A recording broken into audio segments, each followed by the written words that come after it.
let's say, for example, you're casting a net to find new audiences, right? Right. That net is essentially going to be that second content pillar that we mentioned of original content and series-based videos. Why? Because it's a little bit more distinguishable and it's a lot more likely to gain virality consistently as opposed to a trend that's been done 50,000 times.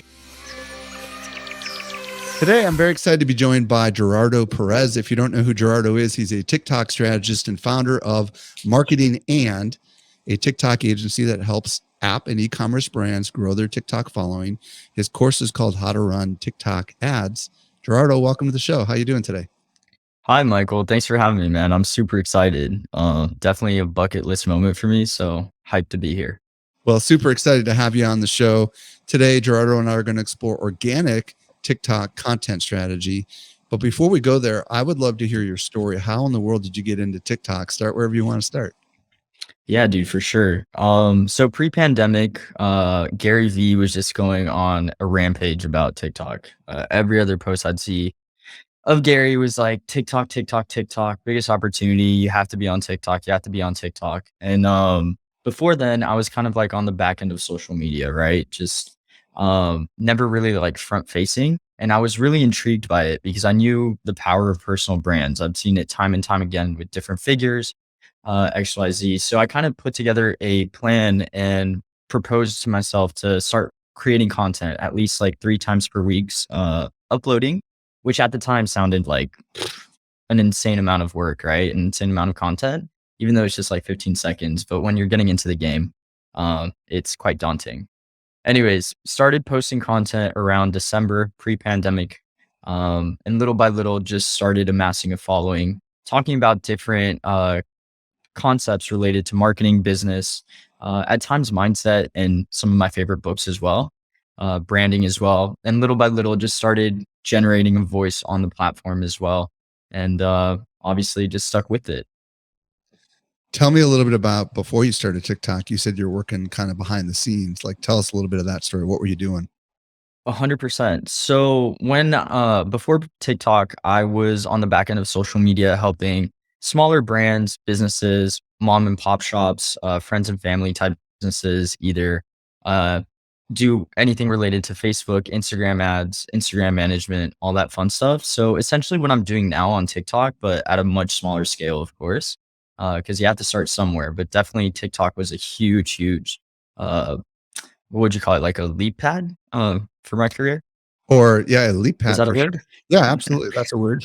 Yeah, that's for sure a word. So you got onto TikTok around December of 2020 before the pandemic and you started posting. What happened? Like, tell us a little bit about that story. Yeah. So I think it was like my fourth or fifth video that I did a video called Top 5 Books That Every Teen Should Read. And it kind of just took off. I think it amassed over like 1.7 million views, which to me was just insane, right? Wow. And I was just sharing basically books that I enjoyed reading in the past. Um, a few of those, I think one of the most memorable ones, there's a great book by Alex Banayan called The Third Door. If y'all haven't checked that out, definitely check it out. Great, great book. But it really talks about finding that third door in life, which is something that I truly believe in, and sort of like finding a way to get into the rooms that you want to be in life. But anyways, past that book recommendation video, I started posting more videos related to stuff that I was interested in. And I'll be honest with you, Michael, at first, my profile, the content on it was incredibly scattered all over the place. But if you're starting out on TikTok, either on a personal brand level or on a brand level, I want to encourage you to feel like that's okay. Because over time, you start refining your voice, you start seeing what your audience is actually responsive to, what they enjoy seeing, and what you're best at communicating as well.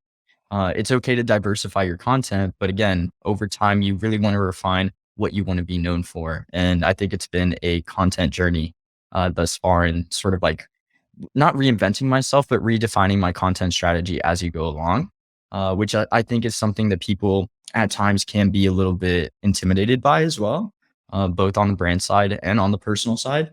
So it's definitely something that I encourage people to define and see and understand why they're creating content in the first place.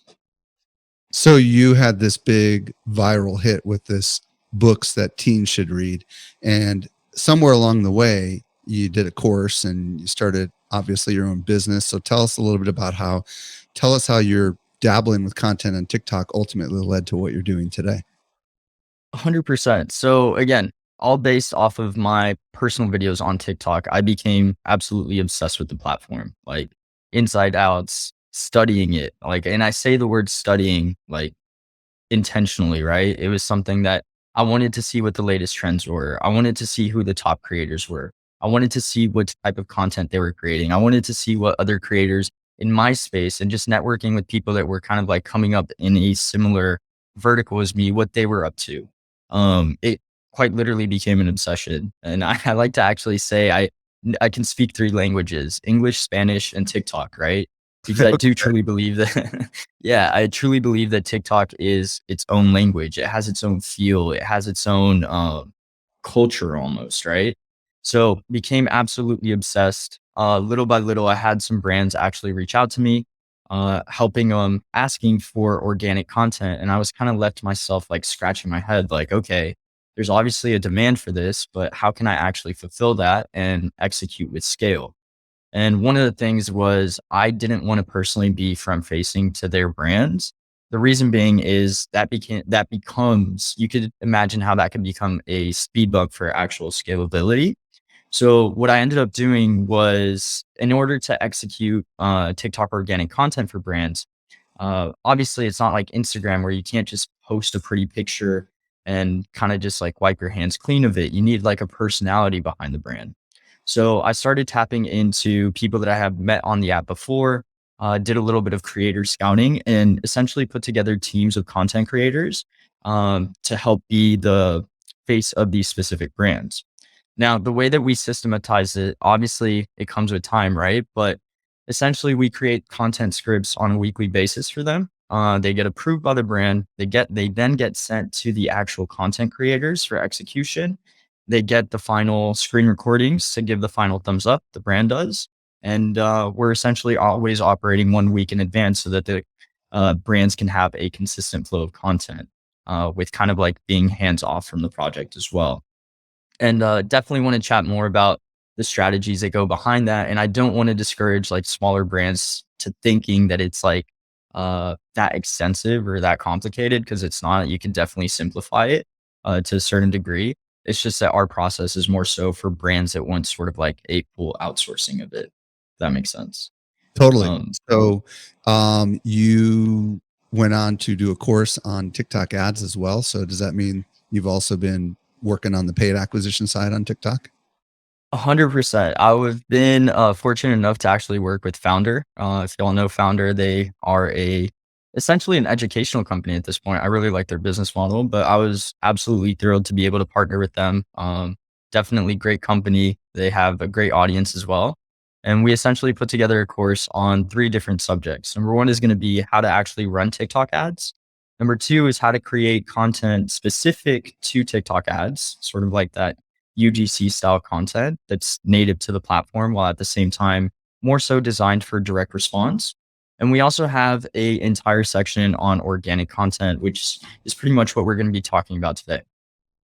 Very cool. Yeah, Nathan Chan has been on this show many years ago, and founder is FO. It's without the E on founder. FO. Without the E. Yeah, yeah, yeah. Yeah, exactly.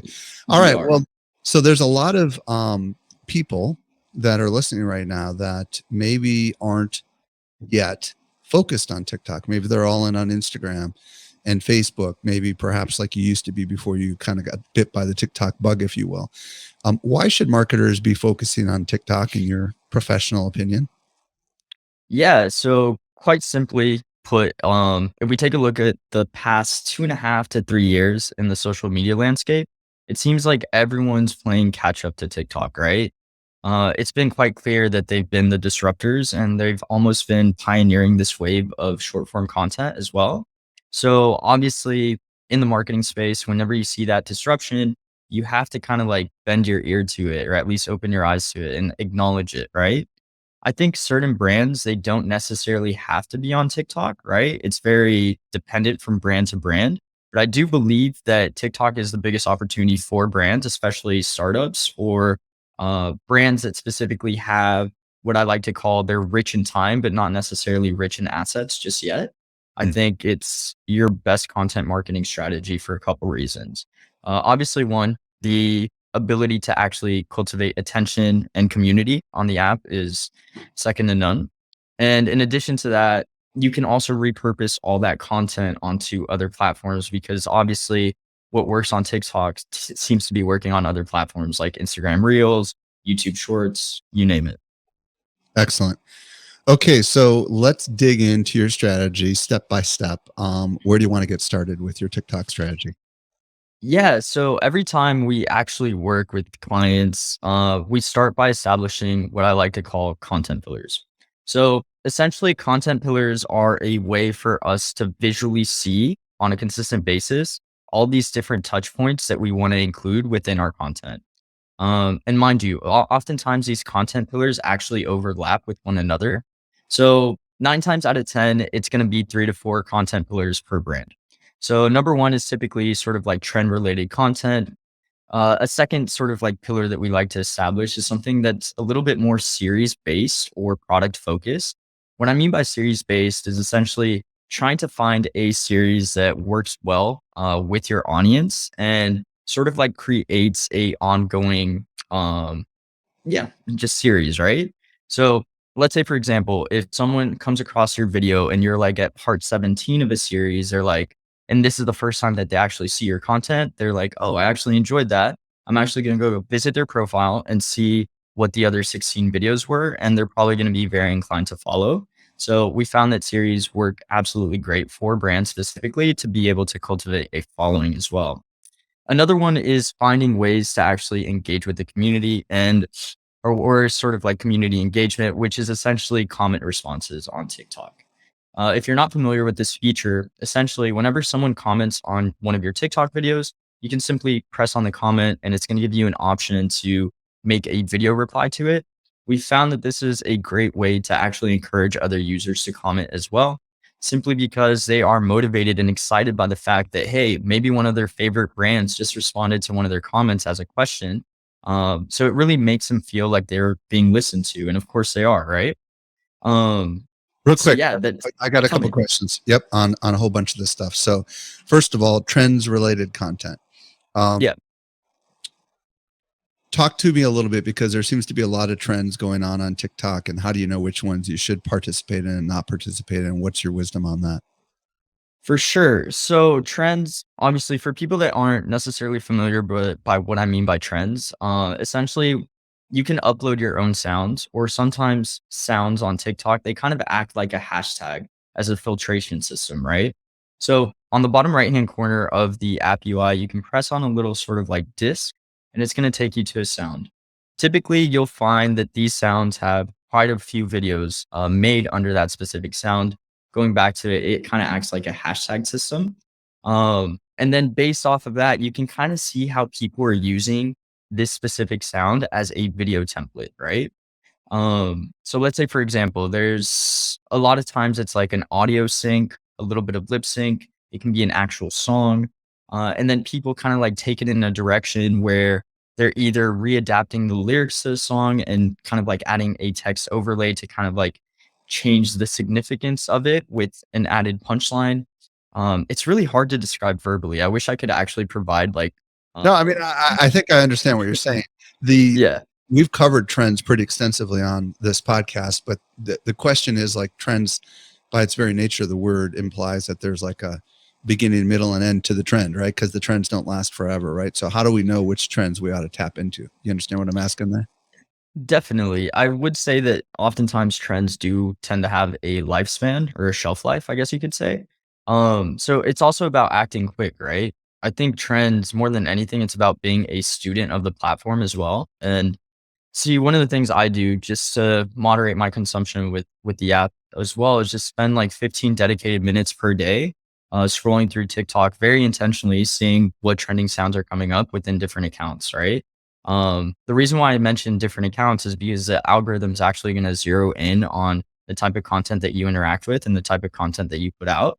So everyone's For You page is going to be incredibly different. But going back to it, just being able to scroll consistently and be like, oh, I've heard this sound like 3 times in the past 10 minutes. Something's going on here, right? And you can actually click there on the actual button, right, bottom right hand corner, the spinning disc. And it's going to tell you how many videos have actually been made under that specific sound as well. So that's kind of like what we mean by trends. The thing is, timeliness of trends, they can be important 100%, like when you use it, because you can also rank on the trending sound. But I think it's more so understanding, okay, is there a tangible adaptation of this sound, how it's being implemented, how it's being templated that I can directly apply to my brand, Yeah. right? Just because it's trending on TikTok, you shouldn't be forced to actually use it. It's more so, can I find a witty, fun way to actually implement this to what I want to describe or something that I want to communicate about my brand? Love that. Now on the series content, how does somebody know it's part of a series? Does it need to be scripted that way, or do you need to put like stuff on top of the screen, or how does someone who's watching this realize that there's more videos where that came from on this topic? Yeah, so typically what we like to do is you can add text overlays onto your TikTok videos. So we'll have like a title of the series, right? So let's say, for example, I'll give you an example, like how to start a marketing podcast, part one, right? So Got it. every video within that series, we're going to want you to use that same title, how to start a marketing podcast, part two, part three, part four, part five, et cetera, et cetera. Just try and highlight that, that there's some sort of like lineage there. When they go to your TikTok profile, is there some way to group all these together, or is it not that simple? 100%. TikTok has what's called playlists. So, say for example, there's kind of like these rectangles right above your video content. You can name it anything that you want, and you can actually pop them all into that specific playlist. So it's all grouped together, and people can just like scroll accordingly as well.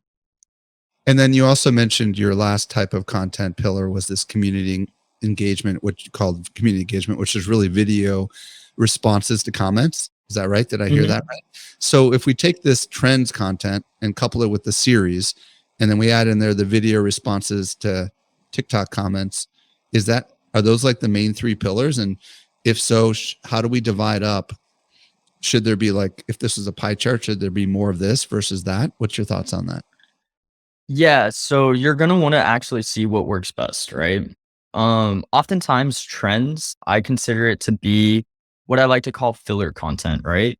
It actually allows you to remain consistent with your posting cadences because the amount of effort that it takes to make a trend video is quite low, right? So it's actually great content to wrap into your overall content strategy. But I've seen brands like rely on trends alone to carry their strategy, and I think it hurts them in the long run.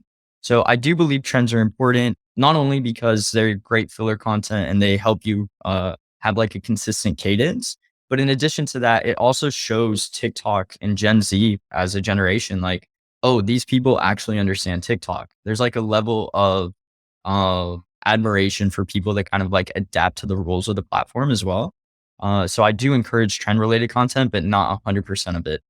Now, series based videos, one thing I do want to like throw in there as well, I would recommend like original content. It's very hard to describe what I mean by original content, but I want it to be something that's like related to your product, whether it's a series based or this is how you can implement my product, or it's just very contextual from brand to brand, right? So it's kind of hard to articulate in this sense.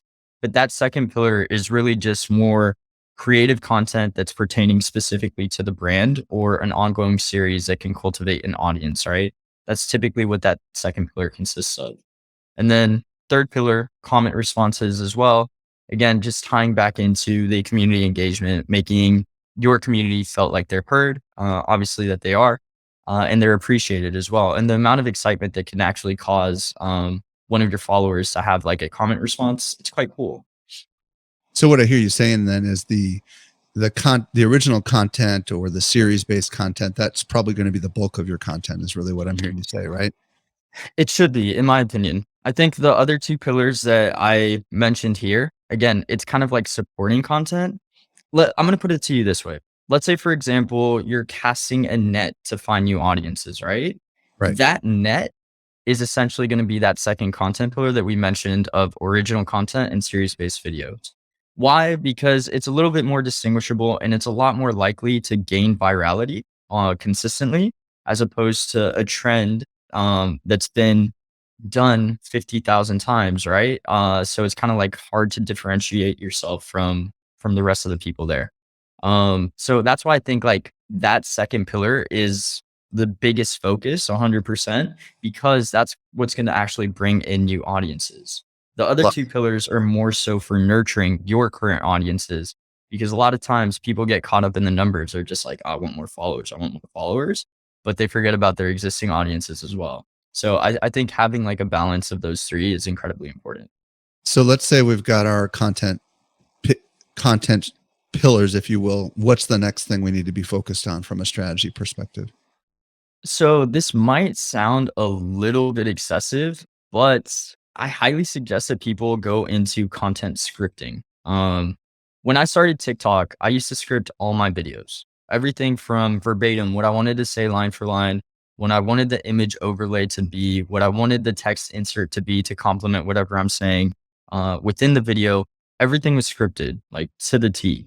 And to people listening to this, you're gonna be like, damn, like that sounds like work. And yeah, it is work, obviously. But what that did for me more than anything, it gave me a lot of clarity when came to actually recording videos.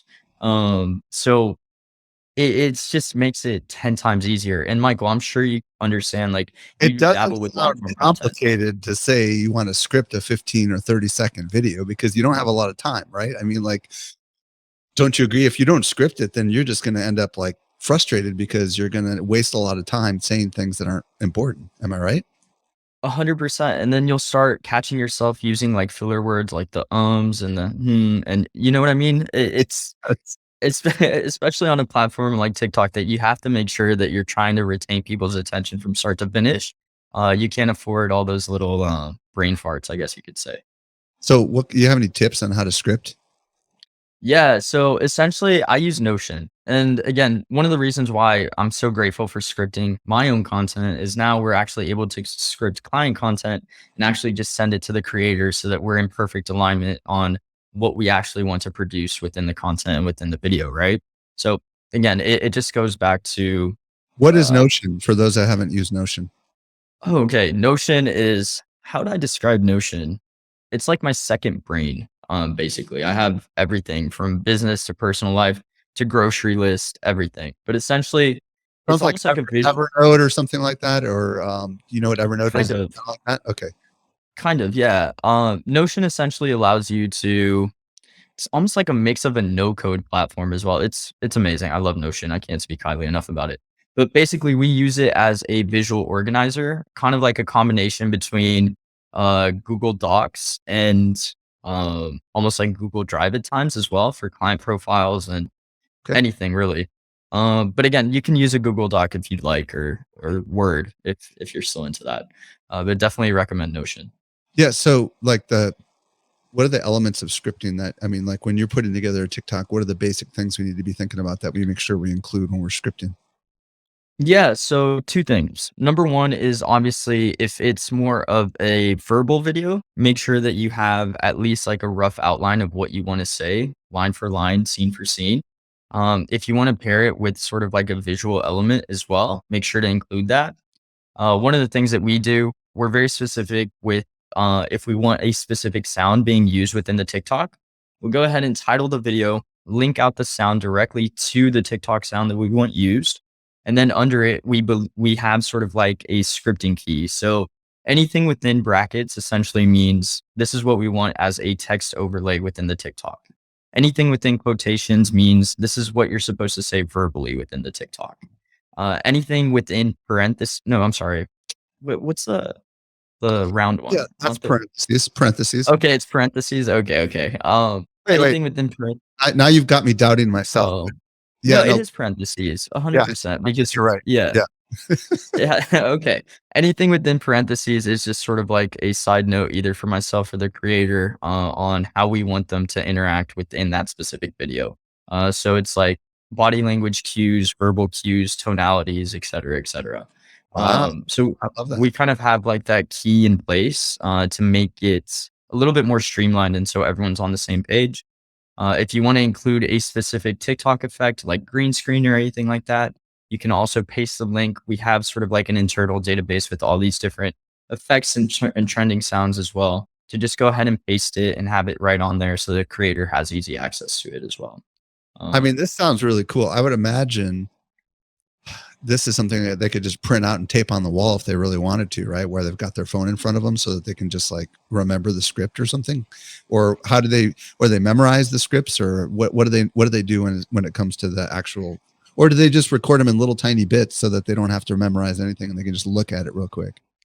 Yeah, so a lot of times it depends on the creator's sort of like creation cadences, but a lot of times what they'll do is kind of just hop back between the app and the app, like the Notion app and TikTok when they're actually recording and see line for line. Okay, recorded the first line, stop recording. What's the next line? Record the next line, stop recording, et cetera, et cetera. So it's kind of just like a back and forth thing. Does TikTok make it easy for you to retake stuff if you don't like the way it sounded? You understand, like you're like maybe you've just done these in different sections and you realize that you made a mistake on the very beginning. Do you have to start all over again, or does it make it easy to do that? And if not, is there some other app? And maybe I'm getting into your next pillar. I probably am, or your next strategy. So let's talk about that. Yeah, for sure. Look, I think the TikTok UI in general for content creation purposes is incredibly intuitive. Like anything in life, it might seem daunting for the first 15 minutes, but I promise you, once that you record like 5 videos, you're like, oh my God, this is easy peasy. So yeah, basically, once you record, if you are recording in actual clips, you can go ahead, go back, select the clip. It's like, maybe that lasted 7 seconds. You can go ahead and re-record that specific clip, or just delete it altogether. So yeah, definitely allows for that. That So being said, yeah, oh, go go ahead. ahead. 'Cause I know you've got I'm getting ahead of myself. So keep going. Yeah. That being said, I do highly suggest everyone check out an app called CapCut. CapCut is actually owned by ByteDance, which is TikTok's parent company, and it's absolutely amazing for all of this. The reason why I actually suggest you to record off platform is it makes your life so much easier for repurposing content as well. But yeah, CapCut essentially has everything that TikTok has in terms of editing, but times 10. It's like on steroids. Now, when you say record off platform, what do you mean exactly? Do you mean using CapCut? Exactly. Yeah. Because CapCut still has like the camera feature that allows you to actually use the same effects that TikTok has for the vast majority of them, especially the big ones like green screen, all those fun ones that you see consistently on the app. There are a few that might not actually be on there, but the basic ones, yes, 100% they'll be there. And on top of that, you don't actually have to use like a third party website or some sort of software to extract your actual TikTok videos after you upload it without the TikTok watermark, right? So it just makes it a little bit more seamless for redistribution on other platforms as well. So just so we're clear, CapCut is an app that's owned by the parent company of TikTok, and you can Exactly. use that, and it's got more features than the TikTok app itself has. And you can export out of this, and then you could upload it into TikTok. Is that what I'm hearing you say? But you could also upload it into stories. I mean, not just story. I mean, what do they call them on YouTube? You can upload them to the YouTube equivalent of Reels, and you can upload them to Instagram. Is that correct? I mean, without any watermarks on them. Yeah, 100%. It's essentially just like a video editing app where you can export it, raw file, no watermarks, and obviously upload to the platform of your preference. Okay, so far, and it's YouTube Shorts. I couldn't believe I couldn't remember the name of it. So far, we've talked about three parts to your strategy: identifying the content pillars, content scripting, and then we kind of went into the content creation side of it fluidly. What's the next part of your strategy? Yeah, so establishing posting frequency, I think, is very important. And it's not necessarily something that it is something people talk about, but there's a lot of misinformation on the subject, right? A lot of times you'll actually hear people on TikTok say, "Oh, you have to be posting 5 to 10 times a day," which I think is absolutely nuts. I don't know who has the time to actually upload 5 to 10 times per day. Um, But that being said, I think you actually have to establish cadences that fit with your lifestyle that help you maintain quality and quantity of your actual work. Now, the only exception that I will make there is, say, for example, you're brand new to the platform, um, and you are just trying to get a feel for sort of like your content creation practices, right?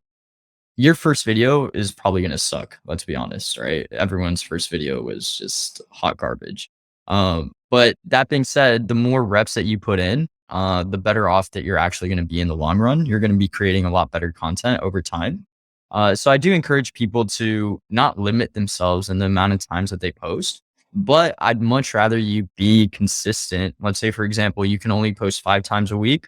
Awesome. Just be consistent 5 times a week for an entire year instead of posting 10 times a day for 1 month, right? I think that that's a lot more impactful and it's going to be a habit that actually draws results in the long run as well. Is there any scheduling apps that work with TikTok so you can like batch them all in a day and then schedule them out that you're aware of? Yeah, so if you upload directly through the TikTok website, I know some accounts have the feature to actually schedule your posts only directly through TikTok's website. And I believe later.com recently rolled out the ability to auto publish directly from their software. I think later might be I'm not sponsored by the way, but hey, maybe they should. Um I think later you can actually repurpose to any other platform. So if you are into sort of like time optimization, go ahead and take your piece of content that you made from CapCut directly, that raw file, upload it to later, and go ahead and distribute it to all the platforms all at once. I want to go back a little bit to content creation because I've got a bunch more questions related to the Tell me. creation of actual content. The First of all, obviously the frequency is going to play into all this, but it sounds like for your clients, you're recommending that you're publishing every day or every weekday. Is that generally what you're doing for a lot of your clients? Yeah, it depends. We either have 5 times a week or 7 times per week, depending on their packages and their priorities, what they want to achieve. Now, when it comes to the actual creation, obviously we know about the CapCut app. That is like a tongue twister right there. As far as like the actual tips for creating content, I mean, like I there's just so much possibilities, right? We've already talked about how trends based content is very easy to create because you're modeling after some other people that have already done stuff, right? But when you're creating original content, it sounds like it's almost like a blank slate as far as the way that you could create content. So what are some tips that you would give to those that are listening who want to create content as far as making it interesting?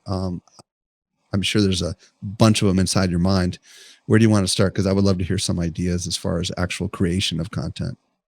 For sure. First thing, I'm actually going to leave y'all homework. I want you to go to Amazon and look up a book called Steal Like an Artist by Austin Kleon. I think it's one of the most phenomenal books ever written.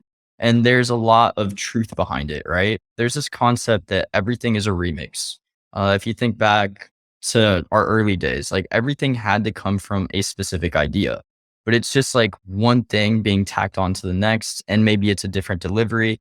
Maybe it's different context. Maybe it's a different example. So first read that book. It's a really short read. You can knock it out probably even in one sitting. No excuses there. Number two, I want you to follow. If you're a personal brand, go out and find 5 or 10 people in your specific industry that you admire, maybe their content delivery, how they speak, their editing, et cetera, right? Value, take into considerations like your capability, your bandwidth to actually create similar content like that. But go ahead and actually see how they communicate with their audience. What's their setting? What's their pace? What's their tonality? What are they actually talking about? Scroll through their most successful videos. Why did this specific video get 1 million views? Why did this one only get 10K views? Right? Like try and figure out, study the game, see what's actually working for them. Based off of those 5 or 10 different individuals that you admire, respect, and look up to, find ways to actually adapt what's worked best for them. And again, this can apply for brands as well. It doesn't necessarily only have to be individuals, whether it's brands or personal brands, I guess we could call them. Find what's worked for them, what you admire about it, and then see once you actually created your actual content pillars, see how you can readapt what's worked for them with your own language, with your own thoughts, with your own form of communication, with your own personality, with your own delivery, right? I think that that's such a um, great starting point for people simply because I feel like by nature, we learn best by seeing as opposed to just like directly jumping into it without having like a visual guideline or a reference point or an idea to actually follow. I like this a lot. And I would imagine there's just a massive pool of possibilities and new things being born every minute, right? I mean, like if you're super good with video work, I would imagine you could get exceptionally creative with your camera angles and whether or not you're shooting them on your phone or you're shooting them on a digital SLR camera or whether your like face is right up in the middle of everything, right? Versus your face isn't in it at all. I mean, are you finding that people tend to see the ones with the faces tend to outperform the ones with just the voices? It really depends. It really depends on your actual storytelling, the context within the actual video. Are you talking from a personal experience? If you're talking about a personal experience, then yes, I would recommend that you're actually in the actual video. Funny enough, like Michael, I never actually showed my face in my videos up until I had like 25K followers. So Really? there's definitely yeah, there's definitely different ways of storytelling and communicating things. Sometimes you can be more of a visual storyteller, right? So you find clips or different ways to actually tell the story with you just narrating it. There's so many different ways, and that's why I think it's important to like see what other creators are doing.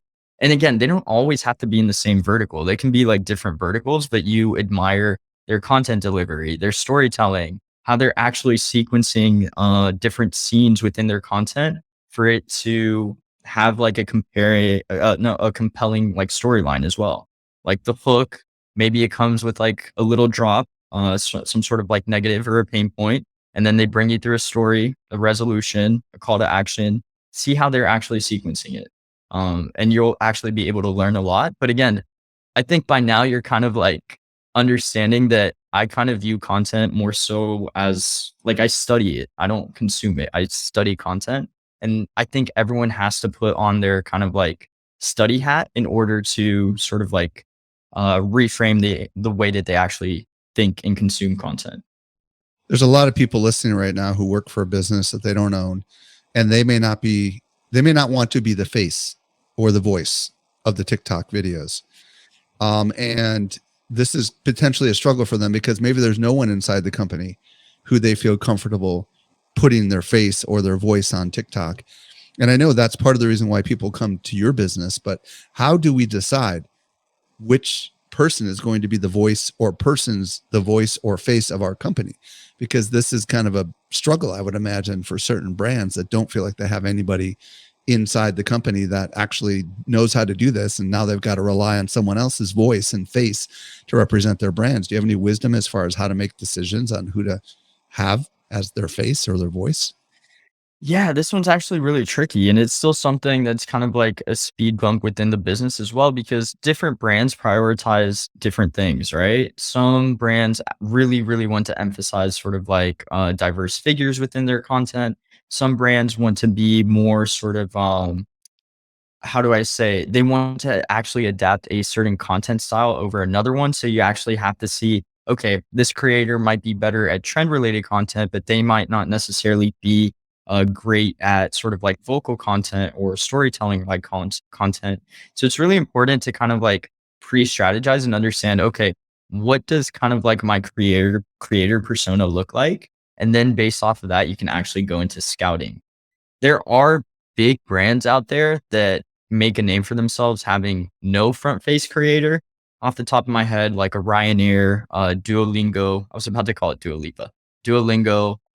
There's a couple others out there that they have either a mascot or they leverage what's a feature within the app called green screen with like eyes and mouth, which essentially just pops up big eyes and a big mouth onto whatever image.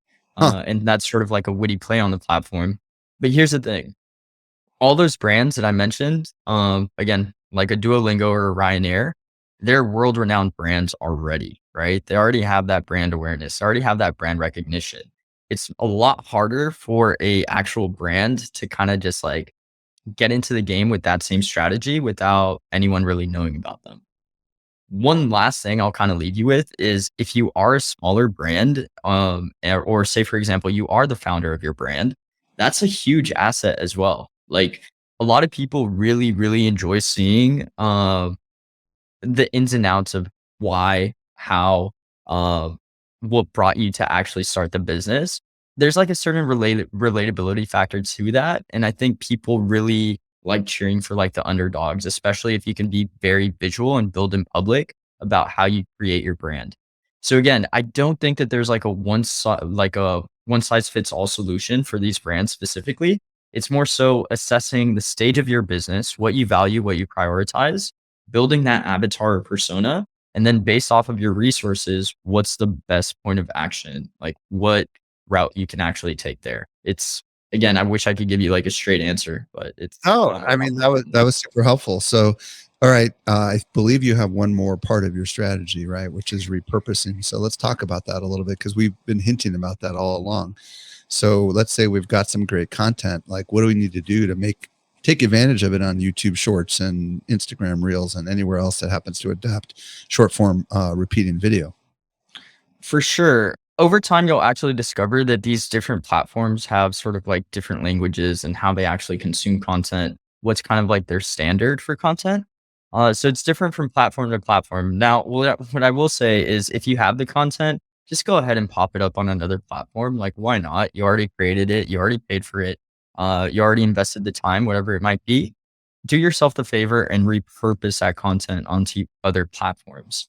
I think that's pretty straightforward. But what I want to kind of like touch on as well is helping people understand that, especially those people that we mentioned at first that are new to TikTok and they kind of like feel like, oh man, another platform that I have to actually like dive into. This kind of like, I feel like that's a huge barrier of resistance, right? If that sounds like you, then I want to encourage you to think about, don't even call it TikTok if like TikTok gives you a little bit of an ick. Just go ahead and call it short form content, all right? Go ahead and start thinking about your content strategy in terms of short form content. And then based off of that, you can actually put a redistribution plan in place to be able to touch on basically all these other platforms as well. Well, I would imagine that CapCut app you talked about would be a great app to be using, even if you aren't on TikTok yet. I mean, if you're all over Reels, is there any reason you couldn't create the content in CapCut and then eventually start using it in Reels? And if it takes off in Reels, then maybe there's a reason to go ahead and start a TikTok account, right? Yeah, 100%. I just choose CapCut again because of its sort of like similarities to TikTok. But you can definitely create Reels content. Again, I don't even want to call it like let's be content. I'm sorry, platform agnostic here, and just call it short form content.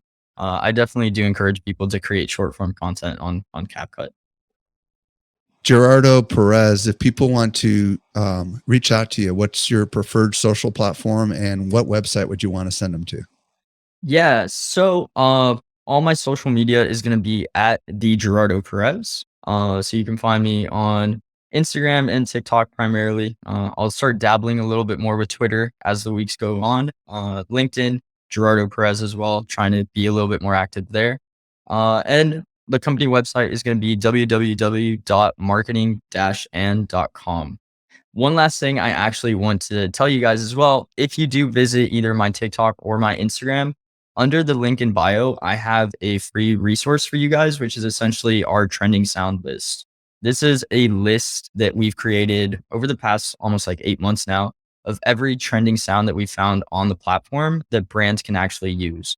I mention that because brands, when you actually register for a business account, you have a limited music library because of licensing. So any sound that's on that list, you'll actually be able to just link out and create a video directly from there. So definitely check that out. Sweet. And you said it was the Gerardo Perez on most social platforms. Is that correct? All of them. Yeah.